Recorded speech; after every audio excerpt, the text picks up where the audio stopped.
Welcome to this combined UK drug testing kit and Value Med presentation video of the new swab cube, the oral fluid drug test cube. Now this is a unique combination of drug tests, same for the self-testing or workplace market.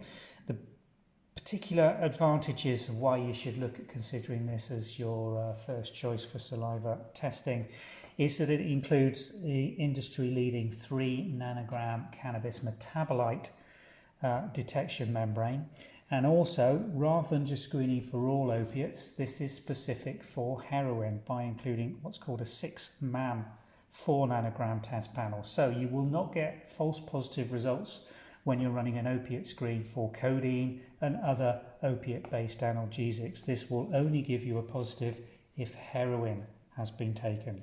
Now, in addition to those two leading cutting edge membranes, we've got ketamine on this test panel, which again is increasingly common in the UK. Cocaine at 20 nanograms, MDMA, which is ecstasy, and amphetamine at 50 nanograms. So a real comprehensive, common recreational party and drugs of abuse screen.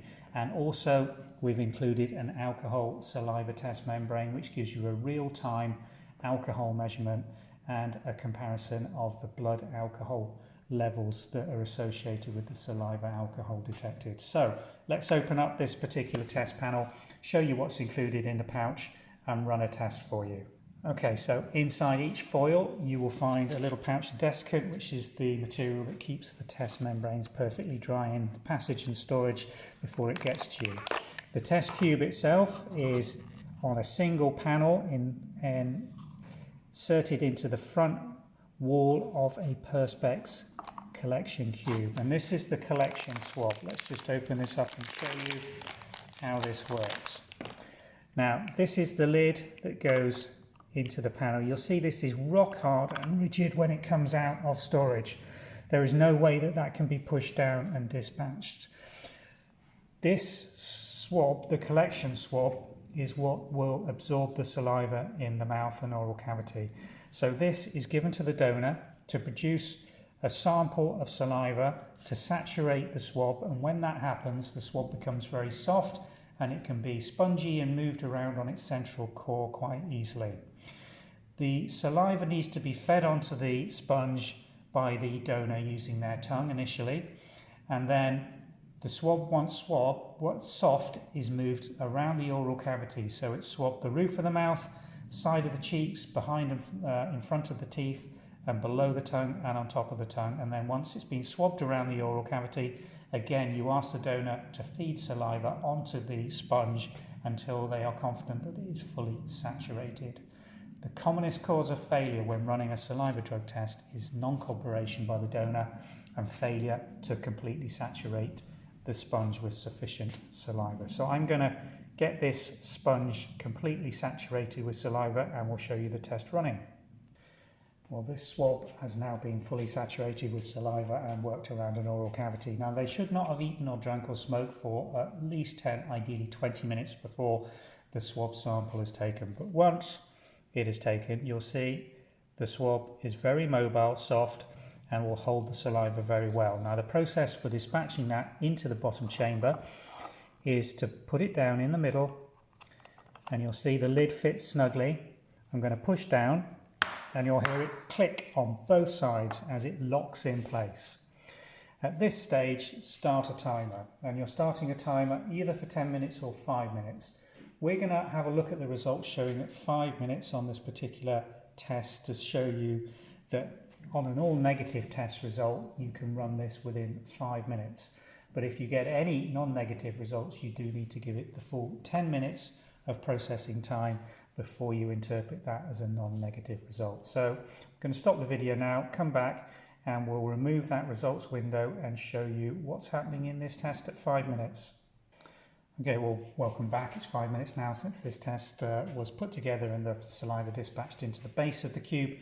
I've brought in the saliva alcohol colour chart interpretation. I'm just going to peel off the results window on the front of this test to reveal the results areas, and you can see quite clearly that we've got 6 results showing on the drug tests and the alcohol is showing negative. The colour pad for the alcohol is just below where it says A-L-C.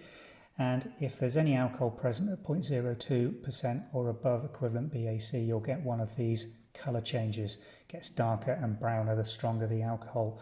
So that is a negative alcohol result. Now let's come to the drug tests. Bring this so you can see it nicely. I think that's got good reflection on it. Okay, 6 columns, each with a drug abbreviation code at the top. So that is the drug abbreviation and reference that you go by for interpreting your results. You're looking for the presence or absence of a control line, and the control lines as shown in this indicative area here are at the top of the results column nearest to the drug abbreviations. We've got 6 of them. And then you are looking for the presence or absence of a test line. And again, you can see, even though we're reading this at only 5 minutes, that we've got 6 clear T lines. Now these are all negative results. If none of those T lines are showing and you've got control lines, then you have to wait until a further 5 minutes has elapsed and you interpret the final and absolute result at 10 minutes from starting the drug test. If only one of them is absent, then again you must wait for the full 10 minutes for the test to completely give it a chance to develop any test line. And even if the test line is thin and faint, if it's present with a control line at the top of the column, you must interpret that as a negative result.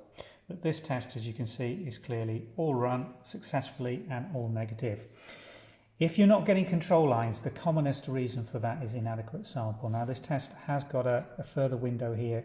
I can't get my nail under that to peel it off, but you can also view on the rear of the clear perspex channel, you can see the excess saliva that we've collected on that swab. It should have absolutely loads of saliva still pooling around in the base of this test. If that's not the case and you've not got control lines or a couple of them are missing, commonest reason is that the donor is messing around and hasn't fed saliva onto the test swab. So you've got too little saliva or too viscous saliva to actually run up those membranes. If that's the case, you've got no alternative but to repeat the test, or if they're really not going to cooperate with doing a saliva sample, move to a urine drug sample. So there you have it.